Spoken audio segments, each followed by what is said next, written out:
Cool. Let me check. Make sure that my stream is streaming. Good. All right.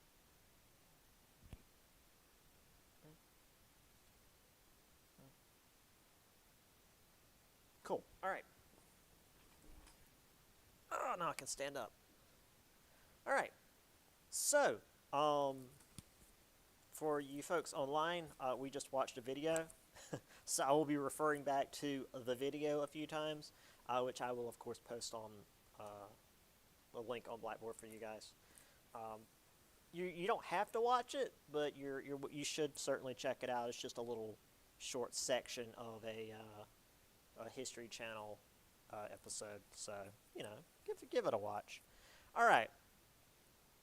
So he ended with the Knights of Labor and then the American Federation of Labor. Right. Yeah, American Federation of Labor. But they didn't have a whole lot of strength yet. We'll get to a bit more of that in a little bit.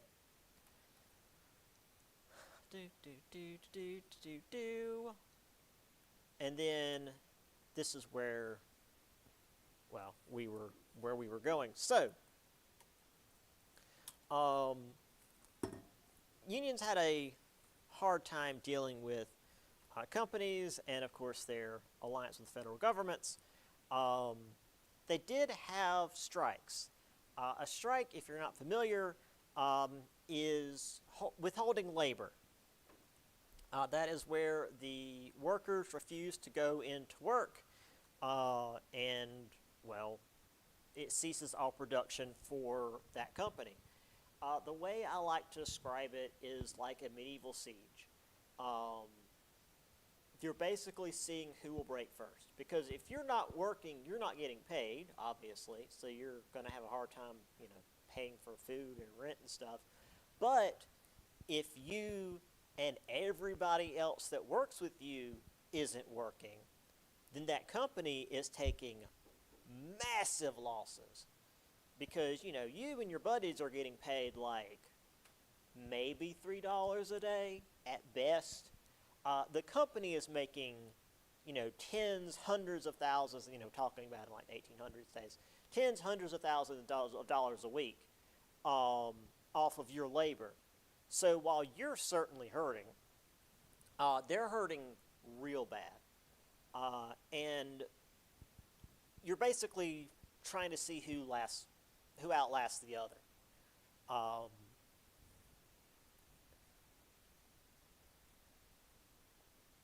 So we'll get into that here in just a moment. So one of the most famous strikes was the Homestead strike in Carnegie's factory in, well, Homestead, Pennsylvania. This was in 1892. Again, unless I really specifically point out a year, it's not going to be on the test. I don't know when there's going to be, unless it's going to be like Pearl Harbor, which isn't going to be until the final. I can't think of a year right now that we would have on the test. Let's see. The Homestead factory paid pretty well. Of course, skilled workers made better than unskilled workers. There was John McLucky, who was in charge of the Amalgamated Association of Iron and Steel Workers, which is was, I should say, I need to use proper language there, was the union at the plant.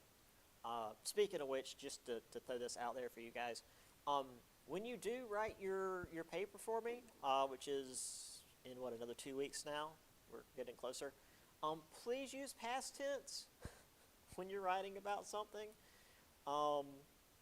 If you're writing about, I don't know, a person in American history, don't write so-and-so is something, because so-and-so is currently not even a corpse anymore. They're dust in a box underground right now. They were such and such, so. past tense for history papers. Anyway, um, so there was a drop of steel price, and in order to compensate for that, he replaced skilled workers with machinery, cut wages, and in order to save on labor costs, he busted the union, which in the past he had worked with. Because again, Carnegie saw himself as this benevolent, CEO, but he was still very much a capitalist, and he did whatever it took to. Let me turn the lights up a little bit for you guys. I don't want you to strain your eyes. He did whatever it took to, maintain his profit margin. Again, he knew this would result in a strike, so he went back off to Scotland, which, as I said before, was his homeland, and left Henry Clay Frick in charge, who was, I say, notoriously, strongly anti-union. Violently anti-union is another good word. Again, for those of you here in class, you watched the video. You are very well aware of that. So obviously the strike happened. Before what you guys saw happen, Frick had a 3-mile-long, 15-foot-high fence capped with barbed wire built around 3 sides of the factory, the 4th side being bordered by the Monongahela River. And then he ordered a lockout on July 1st. One of the ways strikes sometimes would work is they would still come into the factory but then refuse to work, so they would let me think of how best to explain this. Strike breakers is a thing. People who would come in, they're also known as scabs. People who would come in and basically take the strikers' jobs and work anyway, which, now it's illegal, but back then when unions weren't really recognized by law, it was something that could be easily done. So the strikers would come in and sit in the factory and physically keep people from coming in. So what Frick did was he physically kept the strikers from coming into the factory. Also, sometimes the strikers would damage machinery and stuff to further get their point across. So here is the main office of the Homestead factory, or Homestead, the Homestead factory in, Homestead, Pennsylvania.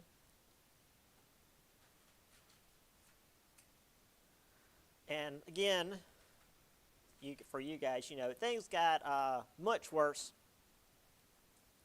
So, with Frick sitting inside this essentially fortified factory, the workers remained outside, and as I said, it was like a siege. The workers weren't making any money, they were running out of food, but the town rallied around them, and this is how strikes manage to survive, is when the regular townsfolk work with them. So the town rallied around them, helped them monetarily, gave them food, literally helped them survive. So Frick decided that he was going to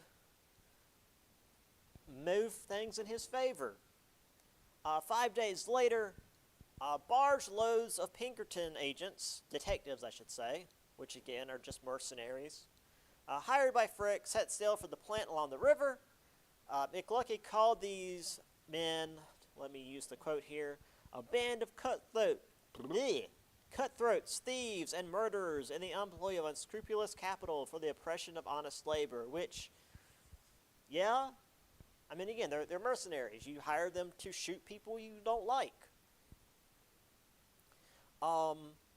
Now again, unlike the video where the strikers were standing behind a barricade and were completely defenseless, in reality, the strikers began shooting at the Pinkertons because they knew what was up.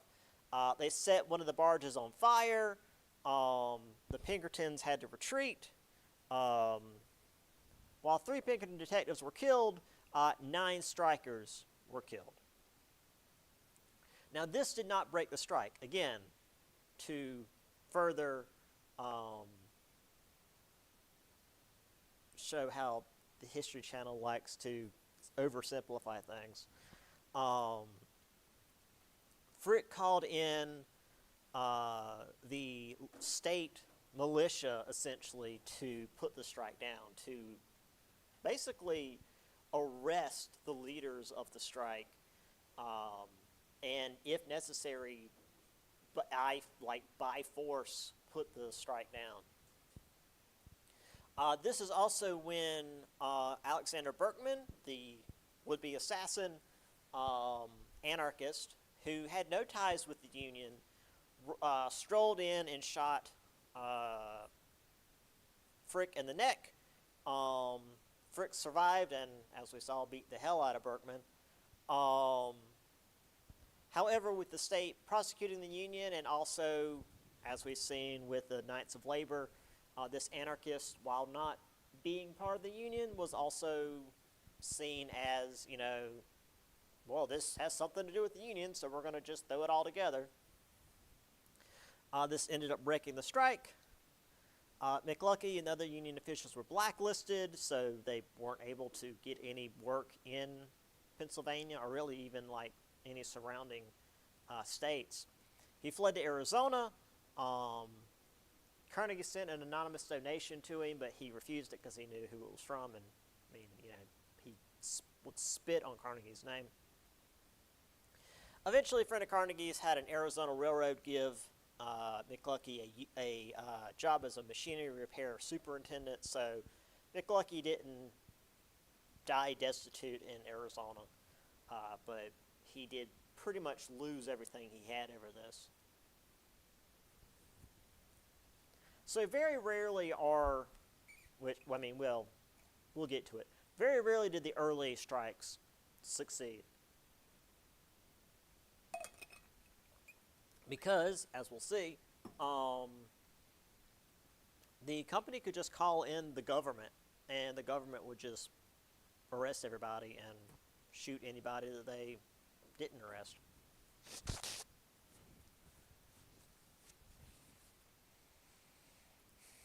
So here's the map of the factory. You've got the company here in the middle. He built the fence along the sides here, and I guess this counts as a third side, and the river along the back. And, Pinkerton agent, if you get it, you get it. If you don't worry about it. There's Frick up on top of the factory with all his money and locked out all the workers. There, I believe this is an actual photograph of one of the barges on fire. Again, really low quality because, it's the 1890s. What are you going to do? This is an illustration of the strikers and the Pinkertons shooting at each other. Despite the Pinkertons being down in these barges and the strikers having the high ground, I guess the strikers only had a few guns among them, and obviously all of the Pinkertons were armed, and the Pinkertons probably had far better firearms than the strikers did. So that's why you had, and also there were probably a lot more strikers, so you shoot into a crowd and you're going to get quite a few people. So you had a lot more of the strikers killed. And here we have the state militia moving in. There they are. So here we have a benefit concert for the improvement of the laborers' condition. Wanted a leader, the Labor Agitation Orchestra, on the Go As You Please plan. In other words, this is a joke by Puck where you've got all these different guys who are anarchists, where they've got all these ideas for how to like make things better for laborers, but they can't work together because the idea of anarchy is that there is no leader, which isn't entirely true. I mean, I used to think that that's what that was because, I mean, when you think anarchy, you think just total chaos. But apparently, I've learned in the last few years that, like, apparently the idea of the anarchist is just, like, no, like, top-down government where it's all, like, local people working together. Um, I don't know. I guess more like much longer ago. Than today.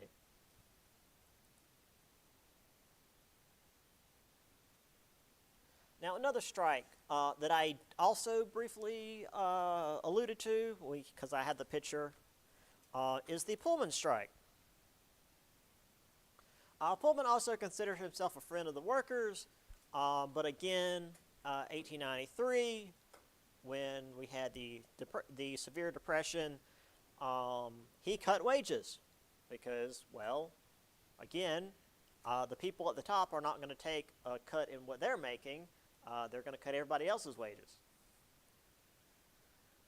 Now, as I also mentioned, Pullman's the one who had people basically living at his factory because the factory was so large. Because, I mean, they made train cars. So the place was massive. And commuting to work wasn't really a thing back then. So either you lived like right next door or you basically might as well be living at the plant. So he lowered wages but didn't lower the rent. No. Didn't lower the rent for his workers who lived at his factory. So the guy you're working for is now paying you less, but that same guy who is charging you rent hasn't lowered your rent to make up for him paying you less. So obviously that pissed everybody off and they went on strike. I mean, you know, if there's like a severe like economic shift, a lot of times rental, I mean, not say a lot of times, but like in the past, when people's wages drop, sometimes the rent will go down as well, just because everybody knows that everybody's making less. But like when the person who is paying you less, and he's also your landlord, yeah, that's just like, it seems unnecessary. So the workers of the Pullman factory belonged to the American Railway Union. This was headed by Eugene V. Debs. We will talk about Debs quite a few times. He's going to come up in several chapters. I think maybe even after, let's see, what's chapter 19? This is chapter... Okay, so maybe not. I was going to say maybe even after this next test. He's going to come up a few times in the next couple of chapters. So Debs is going to be important. McLucky, he went off to Arizona, and that was the last of it. Debs comes back. He believed organizing labor was a major part of a worker's rights. Pullman didn't bother with calling in the Pinkertons. He spoke to President Cleveland's Attorney General Richard Olney. You don't need to know Olney. We'll talk about Cleveland in a later chapter. He was a shitty president. We'll talk about him later. He said the strikers were interfering with the delivery of U.S. mail by train. Now, I don't know how true that was, because I've already shown you what these Palace cars looked like. They were first class, fancy pants,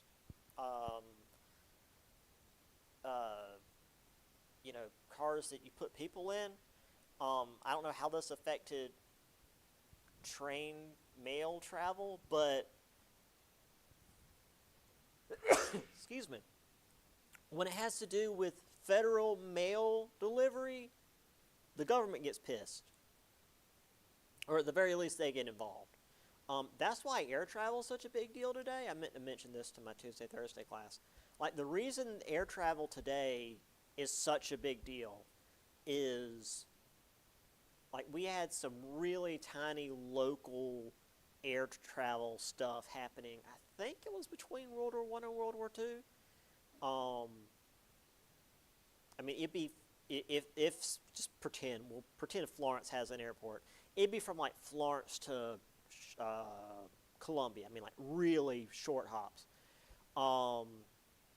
And then one guy decided, hey, we're going to deliver mail by airplane. It'll be great. And then the federal government jumped on board, and they're like, okay, we'll do that. And they started building, like, airports and radar beacons and, like, improving planes, and it became the mass nonsense it is today. So, like, federal mail's a big deal. So the federal government sent an injunction to Debs and the other officials, told them to stand down.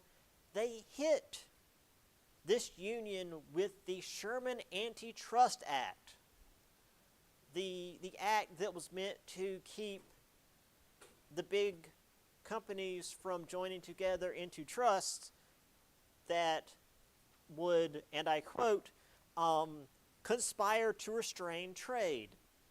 But apparently, going on strike and preventing mail from moving by train because the strike happened to involve trains conspired to restrict trade. Debs refused and was arrested and sent to jail. Debs, though, did not disappear, which, I already spoiled that for you guys.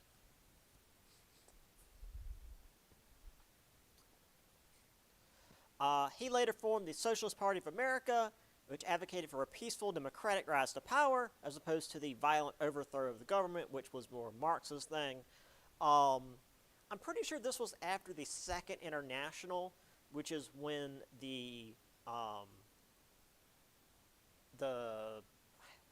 was it called the Marxist Party? No, it was just the socialist movement split into what became the Communist Party and what became like the Socialist or Socialist Democratic Party, where it was like, must have violent revolution all the time, and then why don't we just like work within the system and change things via laws rather than murder people?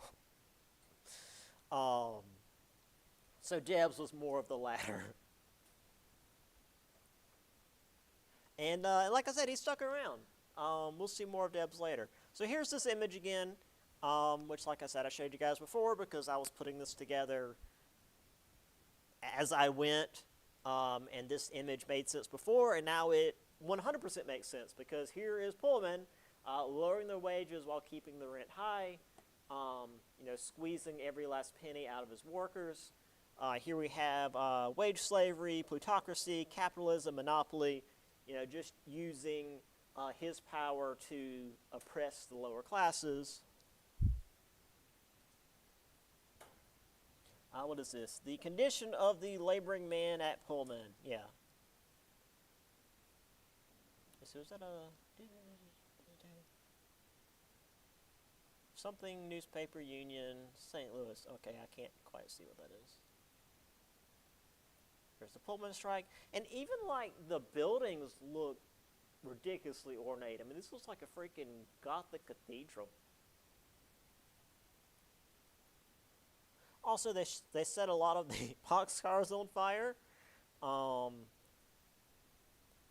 It wasn't quite Pinkerton agents shooting at strikers, but it wasn't a peaceful strike either. Again, man, it's the 1800s. It's wild.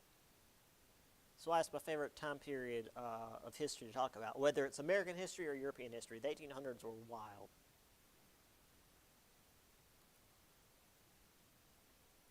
It's always like the last half of the 1800s too, because like early 1800s in Europe, it's like it's all Napoleon, and then like post-Napoleon, and that's not really that interesting to me.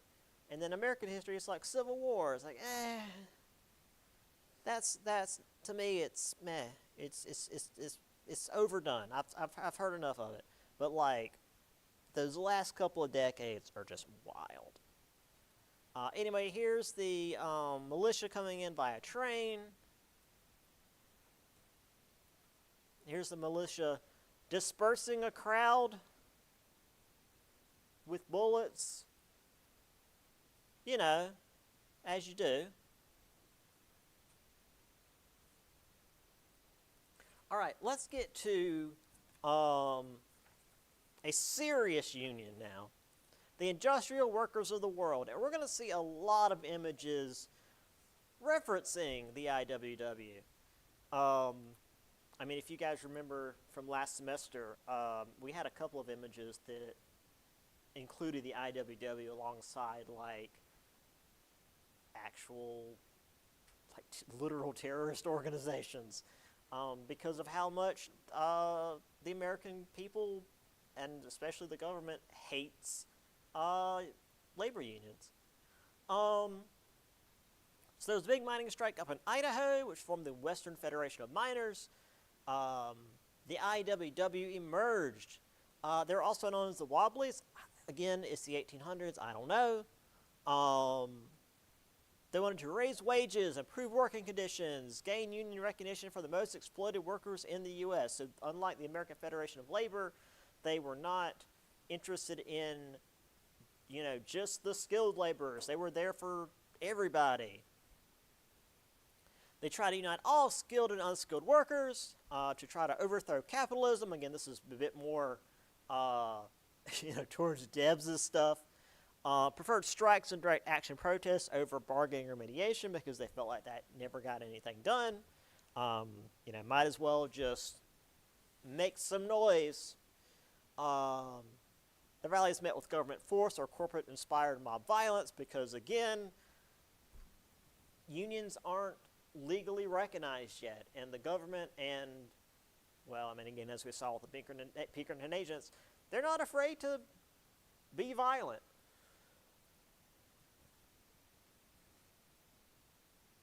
And despite the violence they often met, the IWW was extremely popular. And unlike the previous groups we saw, not just among real specific sets of workers. They had appeal among lumberjacks in the Northwest, dock workers in the ports, miners in the West, farmers in the plains, textile workers in the Northeast. They truly were, I mean, as all-inclusive of a union as you could get. They had about 150 strikes, several of which were actually successful, which again is pretty rare back then. Here's their logo. Again, in my mind, superior to the previous two. It's a lot simpler. It doesn't have like a whole ass paragraph going around the symbol. You know, just it's Industrial Workers of the World. You got IWW right there. It's got the little world down here at the bottom.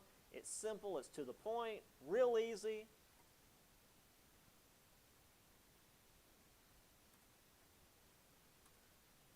Here's a good one. And you've got down here, actually I'll just read. This is Il Proletario, Italian language IWW newspaper. Borrowed graphics from Solidarity and Industrial Pioneer. The editor would usually add a caption in Italian. The above caption, which is right here, reads, "Workers, give me more strength in my arm."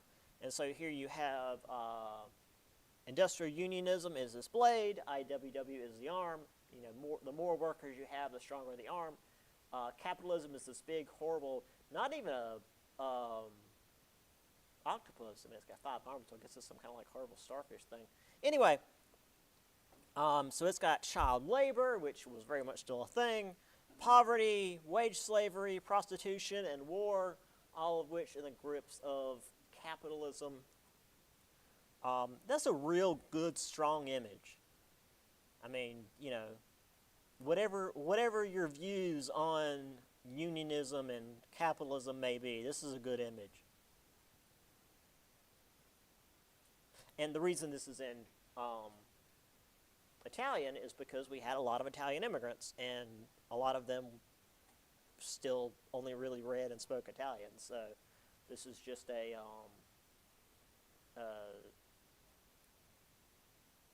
Italian language newspaper that was using an image from an English language IWW newspaper and just had a little caption down here.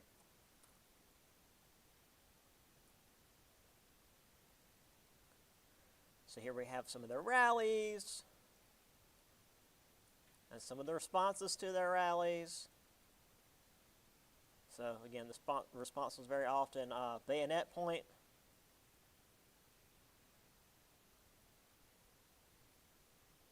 Very often. Guarding approach to the mills in Lawrence, Massachusetts. This is pretty, so if it's mills in Lawrence, Massachusetts, that's probably textile mills. It's usually what it was. All right, let's get a little further along. Might actually get caught up with, well, we'll see. So despite the fact that the working class had it pretty rough, they still had time for leisure. As I mentioned, the time clocks made it so that the workers were closer to the machines they worked than the more natural progress of time that they had before.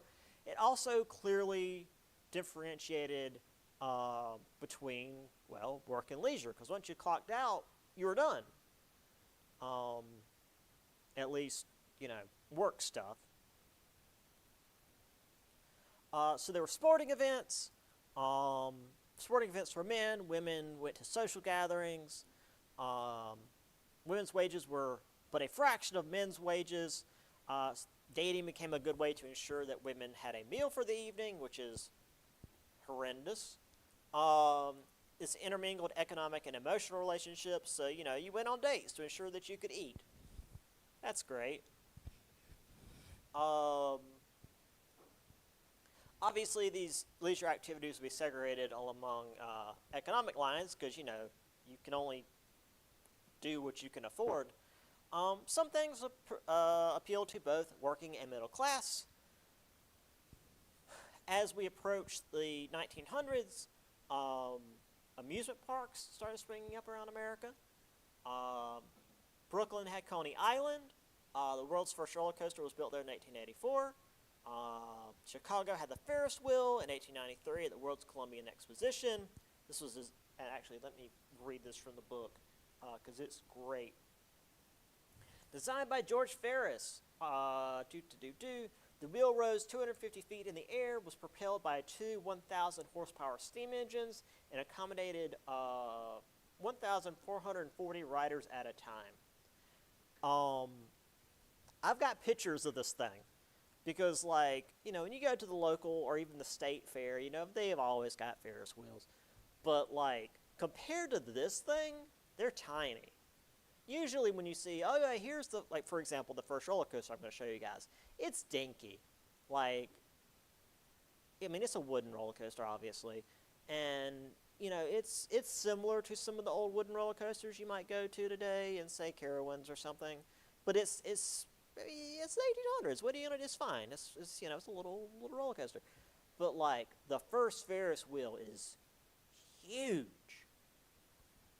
Normally, it's the other way around, It's the first stuff is a little dinky and cute, and then we build on it. The first one was massive, and it's okay, we're not going to do that. That's too much. Of course, music, banjos and fiddles, blues and jazz in the South, country music in mill towns.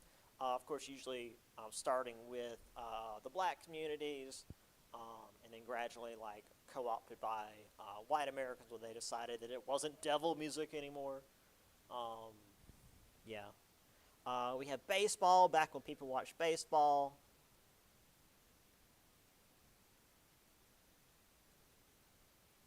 Yeah, folks, riding their bikes in the tall grass, great way to, get snakes or ticks or everything else in the world.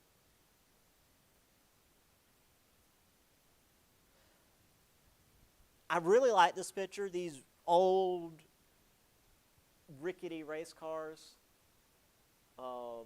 I mean, they probably went a whole, 50, maybe 50 miles an hour. I mean, on those wheels, I don't know if even that. Yeah, that's good stuff there. I like it. Folks out dancing. That guy's had way too much to drink. Or he's like turning into a werewolf. I don't know. Obviously, this was before Prohibition. We'll talk about that later as well. Here we go. Coney Island. Greetings from Coney Island. Go to the beach in New York. Blech. I don't know why you'd want to go to the beach in New York. The water's cold.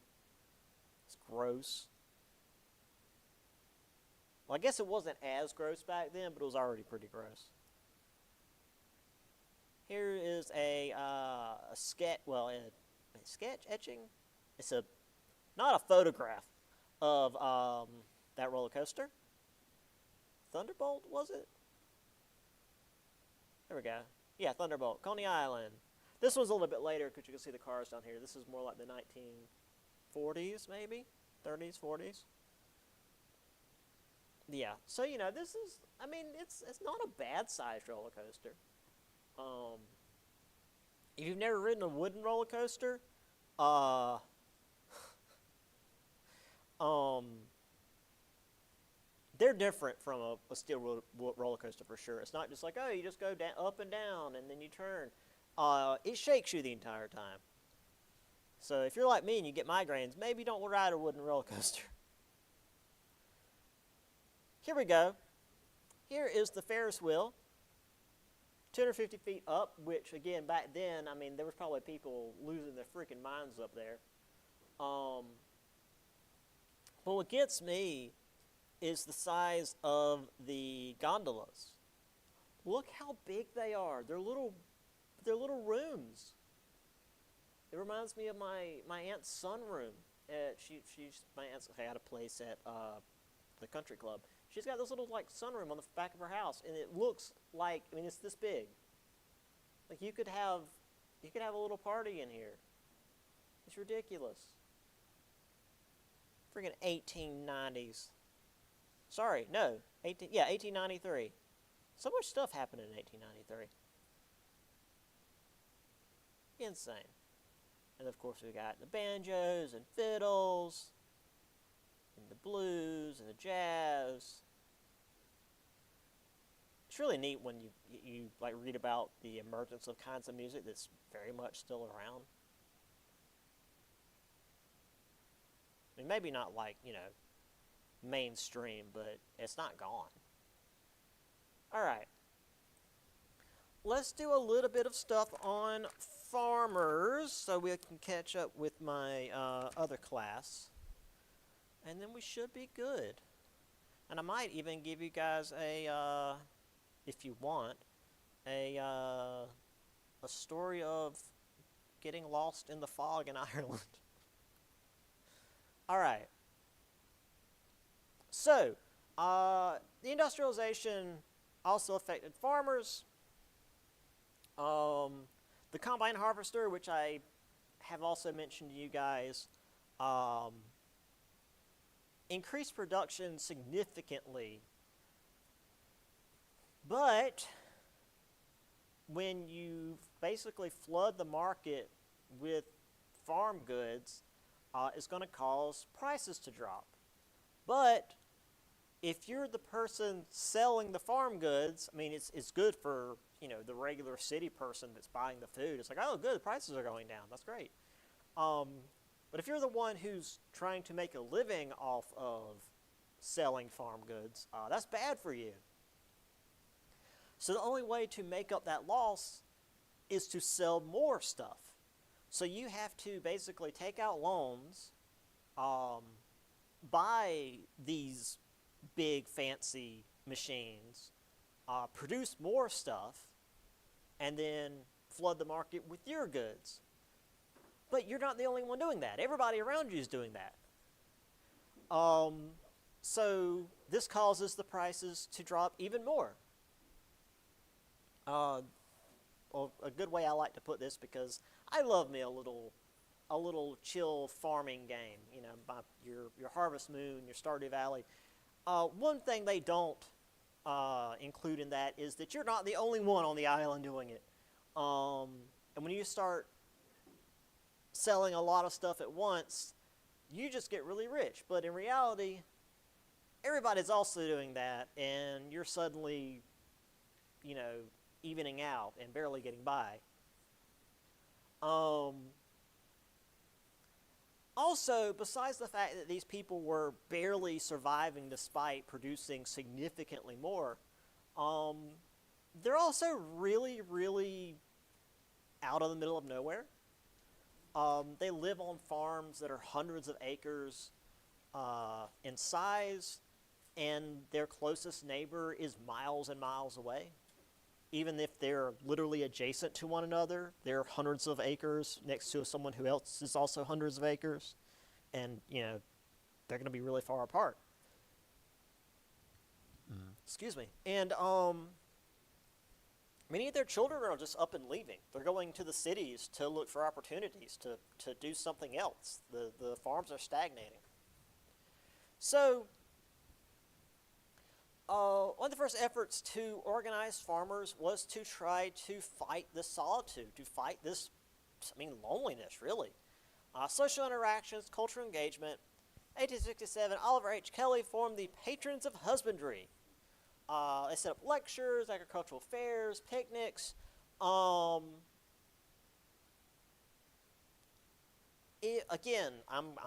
bring up the local fairs. If you've been to I'm going to say Florence because I'm from Florence, but I'm sure they've got local ones around here too. If you've been to a local fair, you know, off to one side they've got the rides and the overpriced food and the cheap prizes and stuff.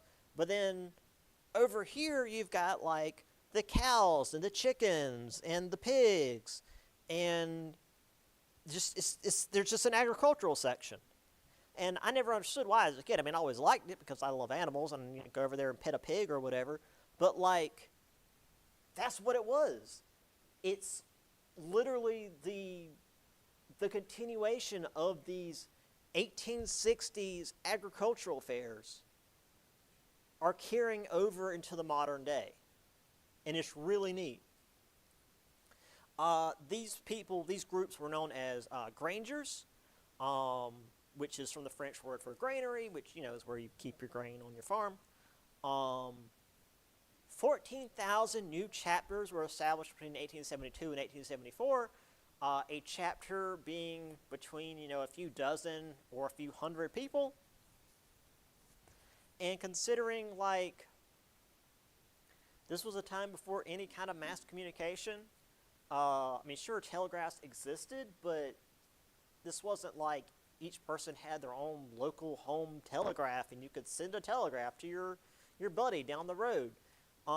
This is all like word of mouth stuff.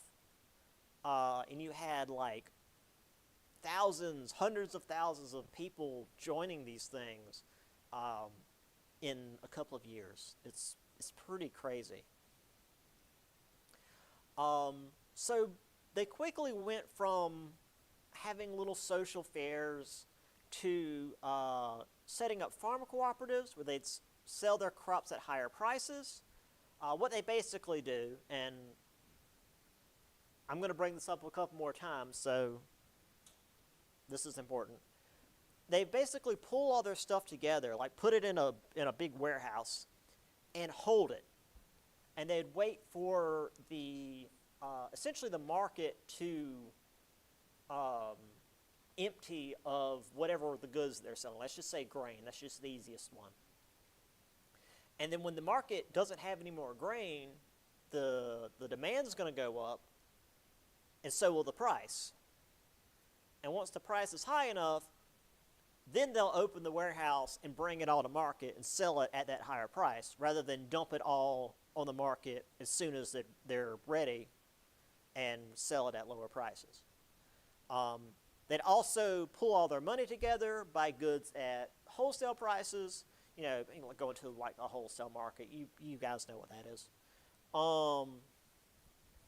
So gradually they got invested in politics. They never made a party. That comes later. But they would support whoever supported their interests. There was some legislative victories. They did get some people in office who supported what they wanted. So there was some level of farmer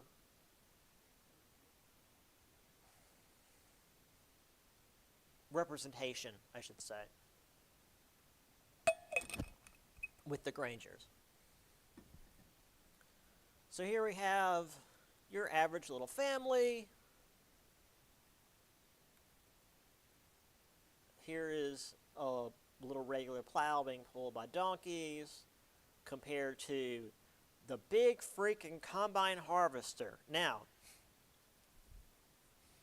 this is, you pull this thing through. I don't think this actually has the harvester part. This is where you put the grain in, and it dumps the grain out one side and throws the chaff out the back. This is all the stuff you don't want. Normally you drive it through, and it would, pop the bales out one side and throw the crap out the other. But this here is a tractor, but if you look at it for more than 2 seconds, you realize that's not a regular, modern day tractor. Anybody want to guess what this thing is powered by? This is like the 1800s, so this ain't a John Deere tractor.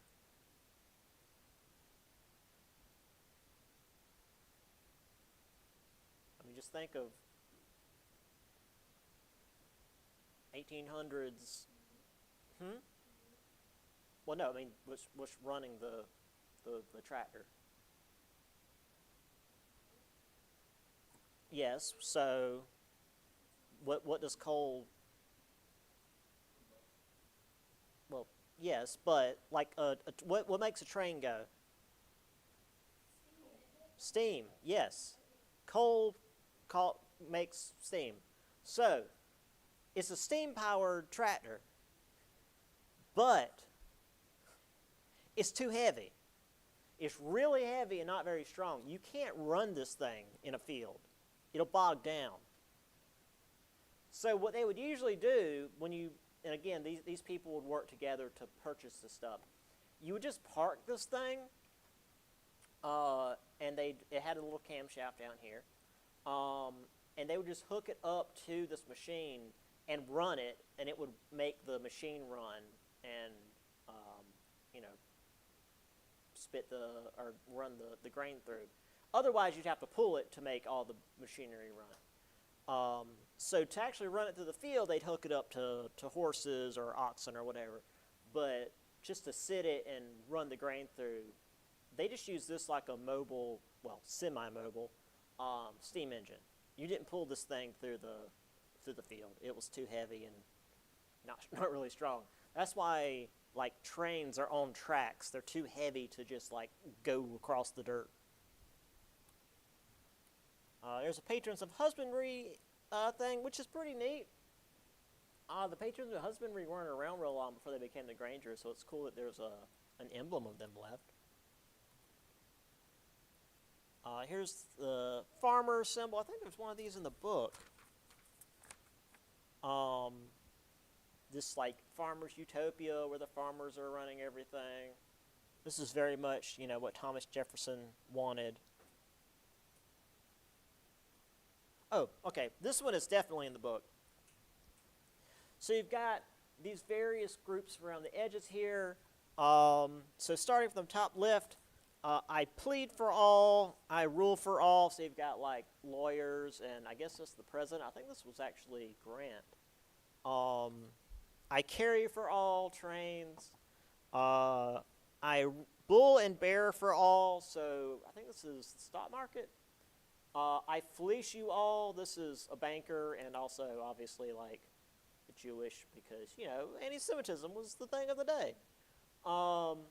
This one's my favorite. I physic you all. I don't know.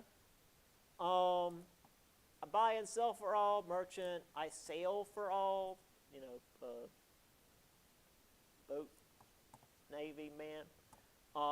Preach for all, fight for all. And then here in the middle, I feed you all, but they're clearly not doing real well because the farmers are always at the bottom of the totem pole, as it were. And that's what they hope to change. Let's at least do farmers' alliances, and then we'll be done. Congress passed the Interstate Commerce Act, established the Interstate Commerce Commission, ICC, to regulate railroads. This was meant to make it so that railroads would stop giving special rebates to the big businesses and choking out the smaller businesses. However, advocates of major airlines soon dominated the ICC and just went the other way. So, yeah, the ICC was very quickly used for the opposite of what it was made for. So the Grangers started pulling out of politics and were replaced by a series of farmers' alliances. Milton George set up the Northwestern Farmers Alliance in the Great Plains. Dr. Charles M. McCune set up the Southern Farmers Alliance of about 4 million members, which of course excluded African Americans because, again, it's the 1800s. African Americans have set up their own, the Colored Farmers Alliance, which had about 250,000 members. And one of the recruiters for these Farmers Alliance was Mary Elizabeth Lease. She advocated for the fight against capitalist exploitation, but also women's rights because, obviously.